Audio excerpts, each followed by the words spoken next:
I very much think that music can bring you into a realm of transcendence.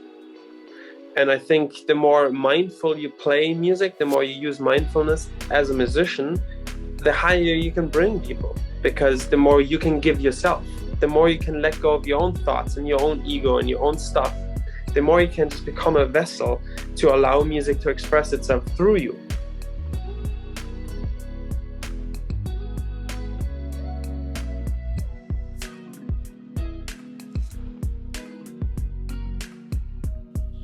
So here we are. We're on the Weird Music Podcast with Wenzl McGowen from Moon Hooch. He's the traffic cone saxophone player. A lot of interesting stuff about Wenzl. I've interviewed Wenzl before. For anyone out there, though, who may be unfamiliar, Wenzl's also an author.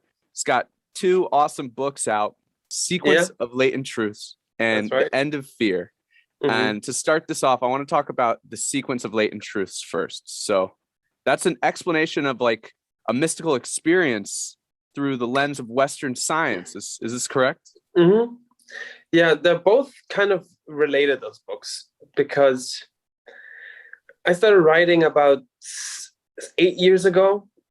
And well, first I had a mystical experience that made no sense to me because I wasn't religious or mystical or spiritual. And I actually thought that all there is this meaningless reality, and just we are overdeveloped apes on this spinning rocks with no purpose. So that was basically my assumption and my mindset until I started meditating to reduce stress in my life. And I quickly realized that using meditation to feel a little better is only the very beginning of the practice. And if you follow the path, you quickly end up in a very strange terrain where the things that you encounter are outside of the belief system of Western science. And so I basically meditated for 100 hours without speaking. And towards the end of this, I sort of perceived this very hippie-like, if you say the oneness, right? Like every hippie says that, but it sounds empty when you just say it as words. But once you have that experience, we're like, oh my God, my physical self is just a condition of consciousness. It's not the reality, right? And so I had this experience and this encounter with intelligence beyond the physical dimension. I wouldn't use the word God because I'm not religious, but something so powerful that it just really shook the core of my belief system. And so I went on this mission to be like, can I explain this? Can I make sense of this? Are there other people that have had these experiences? If so, how do they explain it? And also, what about physics? Like, how does physics look at consciousness? How does the findings of biology relate to near-death experiences? And all these interdisciplinary questions is what I explored in the Sequence of Latent Truths. And so as I'm just writing and finding out these different theories and simulation hypotheses, making sense of out-of-body experiences and, Rupert Sheldrake's morphogenetic fields and that into like Hinduism and the Atman, and just like spinning around in these hypothetical ideas of reality. And then I'm thinking it would be so cool to write a book that's a story that goes through this research. And so I wrote The End of Fear and kind of abandoned the Sequence of Latent Truths because I was like, this is so complex and so theoretical. No one is going to read this. So then I wrote The End of Fear, which is kind of the character lives through the research. And so it's a story of a homeless man basically having out-of-body experiences and ending up in a mental hospital. But really, he's like connecting to these other dimensions of reality and trying to like keep his physical life going while making sense of it and so on. So they're both kind of intertwined. I feel like they have the same message, the same ideas. It's just, do you rather read stories or do you rather dive into scientific analysis? So the books are intertwined, and more or less it's you taking us down your path of really making sense of the experiences you've had from spiritual practices like meditation, perhaps psychedelics. Like, you bring up Sheldrake and the morphogenetic fields. This is something I've read about, and I think it'd be cool for you to kind of explain that from like a 101 level perspective. Sure. for the listeners here. Yeah, I mean, it's very strange. Like in science, there's a lot of anomalies, weird things that don't really make sense, and they're usually discarded because they don't fit into the conventional theory of materialism. For example, crystals change shapes globally at the same time. So to explain that, especially new crystals, like we've invented new crystals in medicine to create new drugs. And let's say the crystallization point is 60 degrees. And then maybe a decade later, it's 80 degrees globally. You do the same crystal now crystallizes at a higher temperature. And so we've observed that happening, for example, with xylitol, the sweetener, changing its crystallization temperature. Then there's other crystals too, that like there was even an AIDS drug, a drug developed for AIDS, and it had to be pulled off the market because the crystal in it suddenly became liquid. And it was a pill, but no longer would work because the same recipe would deliver a different consistency. There's also in making chips for computers, some crystals that were grown that suddenly changed shapes. And so scientists would then say, oh, maybe there's a crystal germ being stuck in the beards of the scientists that go to different laboratories and they fall into the petri dishes and get physically contaminated. But it's such a ludicrous hypothesis, because do you really think that at the same time one scientist travels throughout the whole world and distributes them?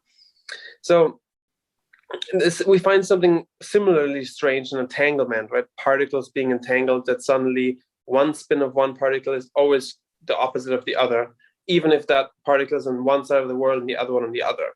Like if you change the spin of this one, you're changing the spin of the other one. And they're linked.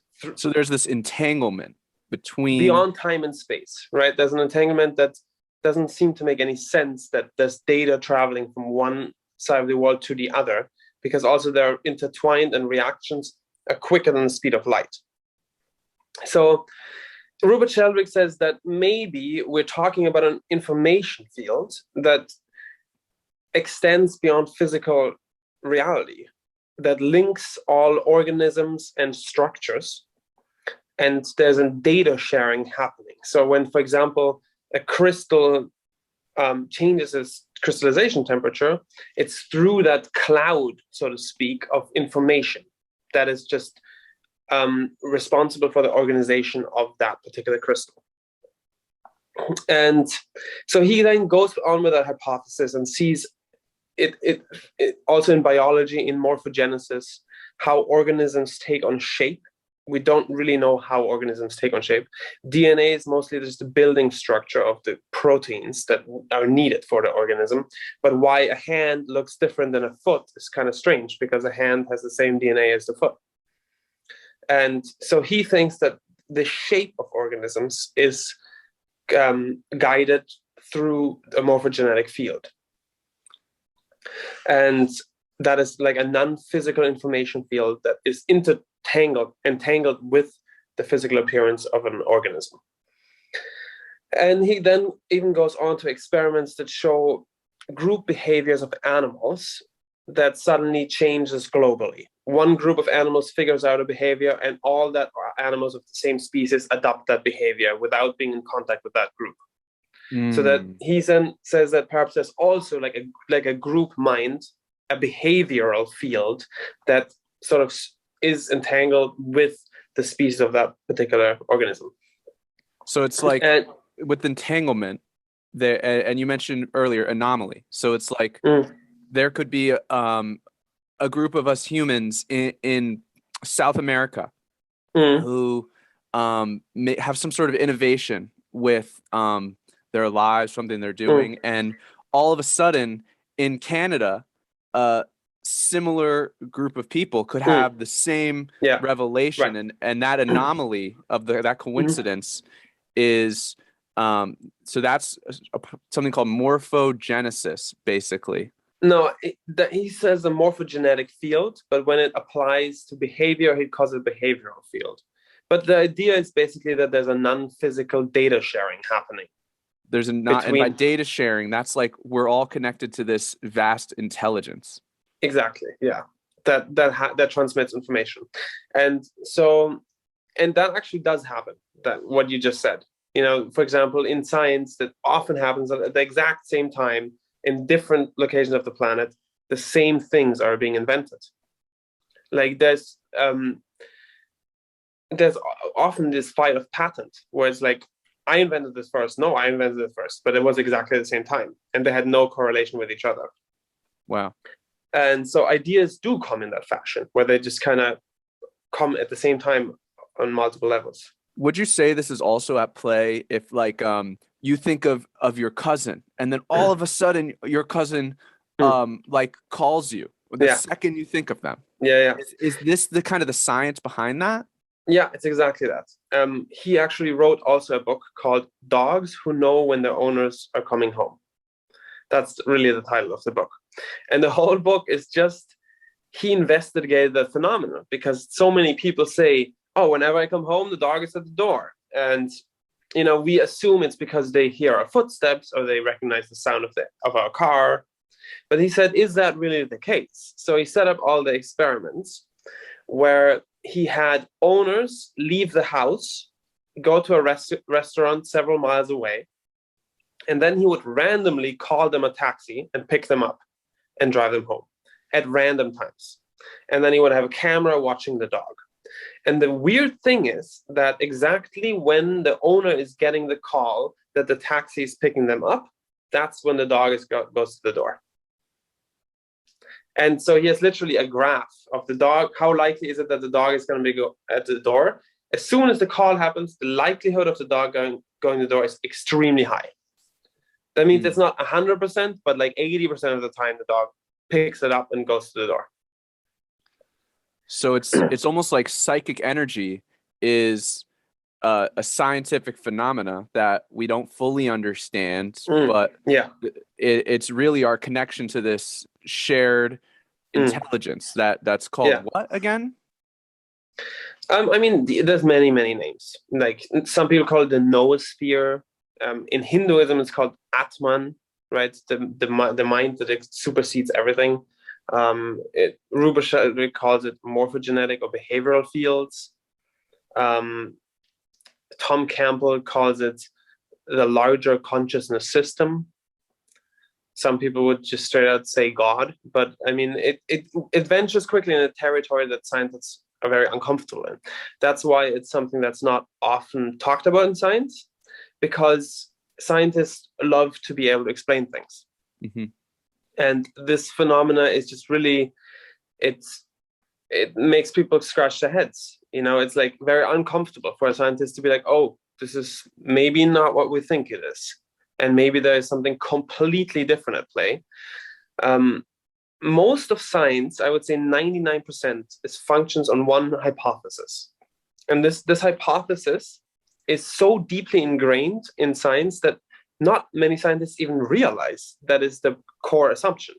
And that is materialism or physicalism or positivism, the different words for the same thing or a very similar idea, which is that matter and its interactions gives rise to all observable phenomena. So anything could be explained if we understand how matter interacts with matter.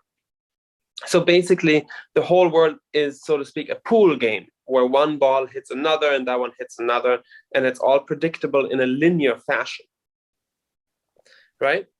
And that idea was really useful in the 19th century when we were just beginning to observe the fundamental laws of physics and building machines and so on, like building clocks. But it's a flawed mental model. There's a fallacy at play with it. Right. And that's why we can't explain quantum physics for 100 years now. There's not one theory that 50% of scientists agree is true. we can't come to a consensus because it falls outside of this assumption. But at the same time, giving up this assumption is so uncomfortable because it forces us to realize that reality is really not what we think it is. It's really something completely different. And then we are kind of have to grapple with that fear. Oh my God, like, what is it then? You know, what is reality if it's not just this physical thing that seems so predictable? And that's where you venture into metaphysics, sort of, into things that extend beyond 3 dimensions and beyond linear reality. Man, Wenzl. So for anyone out there who's listening, I interviewed Wenzl a few years ago, and you know, we live in completely different parts of the country. Whatever. I'm walking home from the coffee shop, and I'm in Columbus, Ohio. I turn to my right, and he's just walking towards me through this alleyway out of nowhere, like 3 weeks ago. Right. And it turns out he's just like playing a show in Columbus that night, and he's looking for a food spot. But like out of nowhere, I just see you. And then so now you're here, and you know, it's crazy. The true reality of cause and effect and coincidence and spontaneity and whatever forces are at play. I want to rope this back to your books. So the sequence of latent truths is more or less like an explanation of the mystical experience you mentioned. Exploration, I would say. Exploration, and it's through the lens of science. Yeah, so I'm really trying to, like, I start the book by basically saying, like, if we look at mystical experiences, we often find 2 different approaches. One of them being like super loose terminology, like we find the hippie movement that's just very hard for scientists to understand. Not academic language. Right, the words are loosely defined, and it's not really about that anyway. It's more about the vibe for them. Like, a lot of people can just let go of reason and logic and just feel it, right? And just be like, okay, yeah, it's real. I can feel it. It's about the love. It's about the vibe. And I don't need to fucking go lose myself in my head explaining it. Then there's another group of people that is like, if it doesn't make sense of the head, it doesn't exist.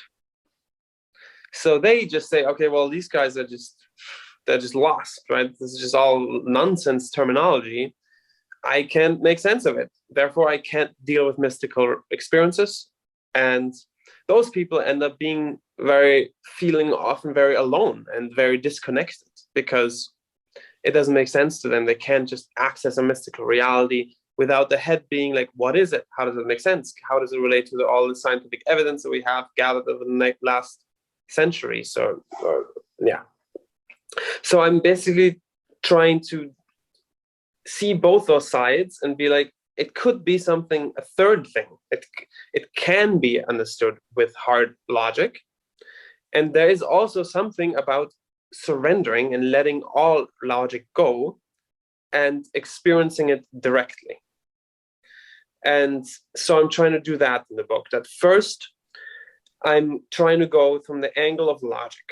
And then about halfway through the book, I start to say that the mystical reality is a direct experience if the presence is very acute, if you're extremely aware of right now, if you start to become extremely aware of the aspect of yourself that just experiences. Because there's an aspect of us that's just pure awareness. And then underneath that, there's a structure of our personality, right? This is my name, this is what I do, this is what people think about me, I can do this well, I'm afraid of this, these are my passions, and so on, right? But those things actually don't exist if you're 100% present. If you're just, I hear the sounds around me, I feel my body, I'm breathing. And so I'm saying that basically that is the doorway to access a dimension of consciousness that doesn't make sense necessarily. It doesn't need to make sense because we are part of it. And this is sort of the doorway to go into a mystical dimension that can be slowly opened by practicing presence, by practicing letting go of thoughts, letting go of beliefs and just experiencing and being very comfortable with the experience of not knowing and deepening your presence. And yeah, so basically I'm talking about one way to rationally make sense of this mystical thing, and then another way is to basically become it and realize that you're already connected to everything. All these structures of identity that isolate you from the unity of consciousness. And so then the End of Fear, your other book, this is kind of about the concepts of simulations, and you say the two are intertwined. Mm-hmm. And the End of Fear is kind of about this idea that life is what some would call a simulation. But so what does that mean in academic language, a simulation? Yeah, well, they're intertwined because they're both creating the same hypothesis. If we let go of materialism, then what is reality? And what we can say from that perspective is that we can reconstruct reality as a network of information. That, this hand is really information. It's an organization. We say particles, but then we look at particles and their probability waves. And then those probability waves are dependent on us perceiving them. And then here the concept of matter falls apart. And that's where you're saying quantum physics is questioned. It's because of what you just mentioned is still science doesn't understand that. Yeah, because quantum physics is somehow intertangled with our ability to know the outcome of an experiment. Like we can conduct an experiment. If we have no ability to know through which slit the particle went, the particle suddenly has the liberty to behave as a wave. If we can know, then it suddenly has no longer that liberty and it needs to be a particle. And so I talk to a lot of scientists that say a much better way to look at reality is that it's information and that consciousness is perceiving this information. For example, Donald D. Hoffman described or compares reality to a desktop. A desktop is an interface to engage information, right? If you grab a file on your desktop and you drop it into the trash, there is no real blue icon and there is no real trash can. They're both just icons in order to facilitate an interaction of information. And so he thinks that this reality is exactly like that. That, we have these houses and cars and chairs and so on that facilitate interactions of an information network. But they're really not physical things. They're just what we have constructed in order to navigate a much more complex reality. So sensory awareness is basically us decoding information. Yeah. Mm-hmm. So take me further down this rabbit hole. Like, what is meant by this concept of a simulation? Well, I mean, the most direct metaphor is a video game, right? You're playing a video game, you turn around the character, and here is the tunnel that you need to go through. Before that, the tunnel didn't exist, right? And reality is a little bit like that, also on the subatomic level. Like, before the scientist engages with the experiment, the particle doesn't really exist. It's a probability wave, meaning it has a likelihood of existing at certain positions, but it doesn't exist really anywhere. It's just once the scientist looks, that the reality is like, okay, sure, I'm a particle now. And in a video game, it's the exact same thing. It's like the character turns around and here is the door that he needs to open. Before that, that door does not exist. It exists as a probability that the door might be there or very likely will be there when he turns around. So that's what it means, simulation. And Tom Campbell is a NASA physicist I interviewed. He's been working at the Ares 1 missile defense system. And he also believes that reality information is a simulation. And he thinks that the purpose of this simulation is in order to organize consciousness. That consciousness becomes more organized when it becomes love-based. And he believes that love consciousness evolves through the simulation by interacting with other characters. Because when you're interacting with other characters, you realize the effect of your choices.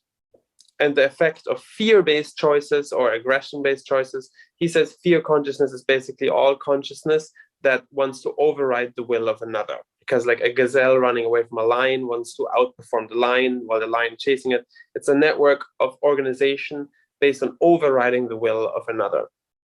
While love consciousness is integrating the will of another and creating coherent will-based systems built on harmony and collaboration. And so that is for us a much more desirable and enjoyable experience, right? It's like a lot nicer to hang out with your friends, gift them things, treat them well. And it's a lot less nice to be in a room with people that you have to be scared might stab you in the back. So consciousness is experiencing this, that our choices can create harmony. And so that way we choose more of that. And the more we choose that, the more organized our consciousness becomes. Organized in the sense that it creates more harmony and coherence with other consciousness units.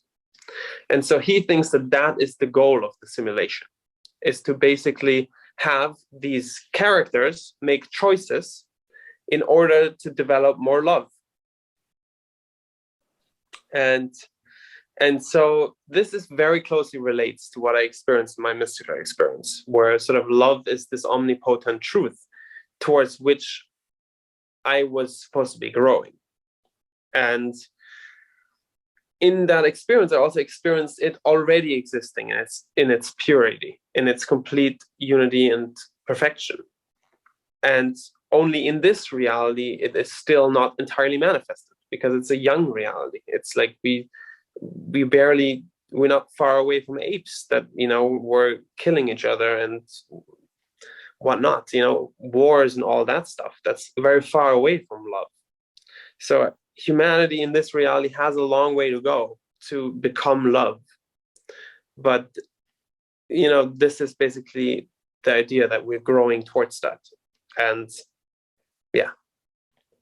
So, you did just touch on this, but how has the process of exploring this experience and writing these books, what sense have you made from this writing process?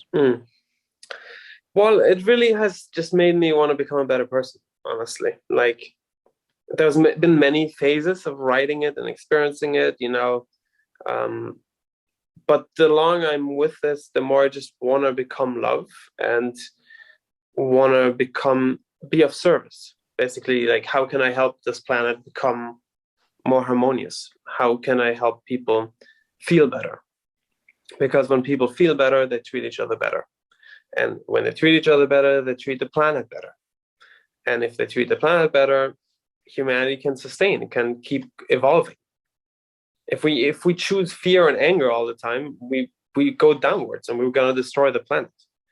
And then we go into greed and all that stuff. And yeah, so I'm just want to be a force of love and basically heal every aspect of myself that's still traumatized by all the fear that exists in this world, and just do the work on myself and help others do the same. So the book is called The End of Fear. And, we all have our fears. People fear public speaking. People fear death. People fear the death of their loved ones. They fear their loved ones betraying them. People fear all kinds of things. With that being said, like, how does the experiences you've had and what you've learned from them that we were just talking about, how does that lead to the end of fear? Like, let's say you are speaking right now, on the other end of this conversation was like your younger cousin who was fearful of something. What would you say to them to kind of comfort their fear or reorient it? Two approaches work for me. One is comforting the aspect that is afraid, assuring that it's safe and loved. But fear can only exist if we believe that we're not safe and if we believe that we're not loved. right? That's the origin of why we go into fear. It's like, I'm not being taken care of. So listening to someone that is afraid is extremely important, and really understanding them, why they're afraid. Because as soon as someone feels understood, they feel safer. And that applies also to oneself.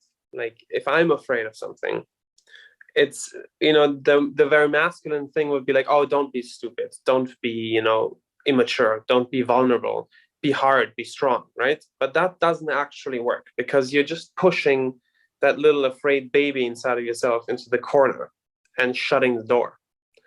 But that never works. It just creates more disconnection. I think what really works for me is allowing oneself to be vulnerable and listening and nourishing. Sometimes if fears come up in myself, I repeat a mantra. I'm like, I'm loved, I'm safe. I'm loved and I'm safe. And if that's not enough, maybe I go into a dialogue with myself. Sometimes I sit and I just listen to myself and be like, I'm afraid of this. Like, I don't want to do this because people might be thinking this about me. And then, it's sort of it's a dialogue. Like, because for example, if you're afraid of performing, but you're a performer, like, I don't really personally have that. I never had that, but I know that people have that. So I think it is sometimes important to be like, okay, maybe I don't do this performance, but then I'll do the next one, So you're not saying like, I'm going to stop performing altogether, but give your fear a sense that you do take care of it, that you not just push it out of the side, but what are your thoughts on the fear of death? I think death is an illusion, honestly. I think death is really, like, after the research I did in the sequence of latent truths, there's so much research that points towards consciousness being eternal. For example, near-death experiences.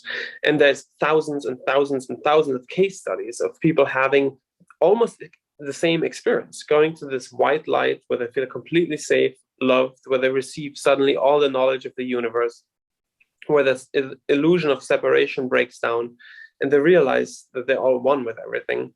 And then sometimes even meeting a guiding spirit there or something like that. And the coherence of these case studies is just very strange, and it makes me feel like that there could really be something there. Same with out-of-body experiences. There's many people that practice out-of-body experiences and can go into a similar dimension that near-death experiences can.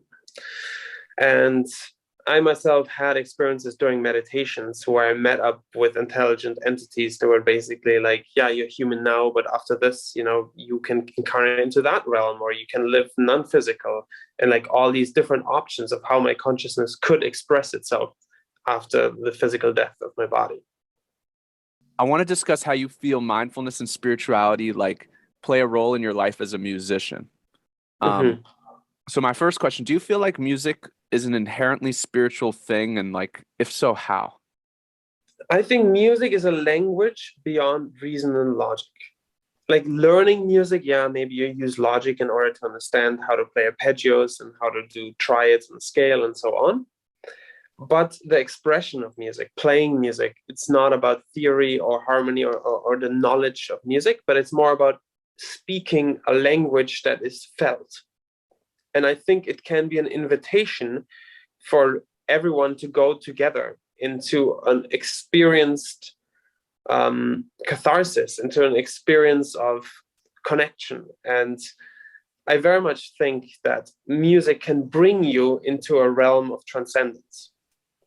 And I think the more mindful you play music, the more you use mindfulness as a musician, the higher you can bring people, because the more you can give yourself, the more you can let go of your own thoughts and your own ego and your own stuff, the more you can just become a vessel to allow music to express itself through you.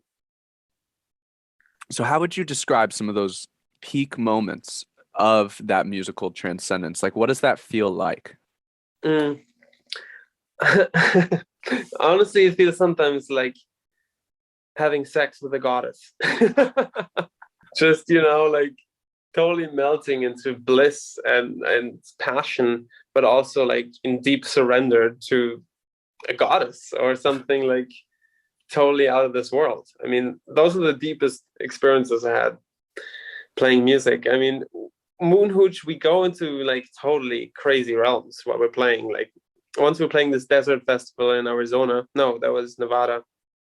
And Mike had this experience that this eagle flew out of his chest. He was not on drugs, he was sober. This eagle flew out of his chest, and suddenly he was flying as the eagle over the mountains into the desert. And then boom, came back into his body, but was still playing saxophone. And like we often have these crazy experiences of just, sometimes I feel like these giant wings are growing out of my back, and I just become this like ethereal bird, and I'm just like blowing my horn, and or like old like mystical imagery of dragons, and it just becomes pretty fun. But I definitely think we open a door to that mystical dimension and allow it to express itself through our sound. So with the like, you mentioned music inherently is not necessarily a logical, rational thing. So then I'm curious, with that frame of mind, how do you approach songwriting? I think that's very different than playing music. Like songwriting for me is a lot about theory and harmony and the things I've learned about music. It's an intertwined process. I have studied so much about jazz harmony and classical harmony, so that I always have like foundational building blocks to choose from. But then sometimes I just, like this, I should go this way, or I start something that's a little outside of the logic. That it's an interplay. It's like I have the logic and knowledge, but I also am free to abandon it and go outside of it. So for everyone out there listening, like hearing all this, mind probably somewhat blown. Like, I want to ask you, what like main principles do you seek to live your life by? I like, Timothy Leary. He was basically the founder of psychedelic movement, right? And like the last words he said on his deathbed was, above all, be kind. And I think it's like so simple, and it's so spot on, because if you're kind, be kind to yourself. Like, don't treat yourself bad. Don't blame yourself for anything you've done. Be honest to yourself. Yeah, grow, improve, but don't punish yourself. Don't punish others. Like, be kind. Grow through kindness. And I think the world can be such a better place if we focus more on simple kindness and just being nice to ourselves and others. What's one thing you're looking to improve on? Improve on. I think my habit of drinking coffee. It's like, cheers. It's like I have this weird relationship with it, where like I drink it, I really love it for 3 days, then like suddenly I feel like it's really counteracting my meditations, and it's making me like on edge for no reason. And then I stop and I quit, and I'm like, no more coffee. And then a week later, I'm like, but I'm tired, and I start over again. And it's just been like years of that. Awesome. Well, Wenzl, man, You're the best. So for everyone out there listening, you can check out his books at wenzlmcgowen.com. That's WENZLMCGOWEN.com. Information about his books. He has guided meditations there. One final thing I want to leave you off with, and of course, check out Moon Hooch's tour. See them when they're coming through you. After hearing the story about Michael flying as an eagle over the crowd, I'm going to be looking on your guys' YouTube here to see what footage may exist. So for any Moon Hooch fans out there listening, what's one final message you want to leave them off here with? I mean, thank you for listening, for tuning in. Thank you for having me. It was awesome talking to you. And I'm glad I ran into you in that random town, Columbus. And yeah, looking forward to speaking more and seeing you again. Yes, sir. Yes, sir. The great Wenzl, everybody. Yeah, come on. We can all be a little more kind. Wenzl, thank you very much, man. Always a pleasure. Peace.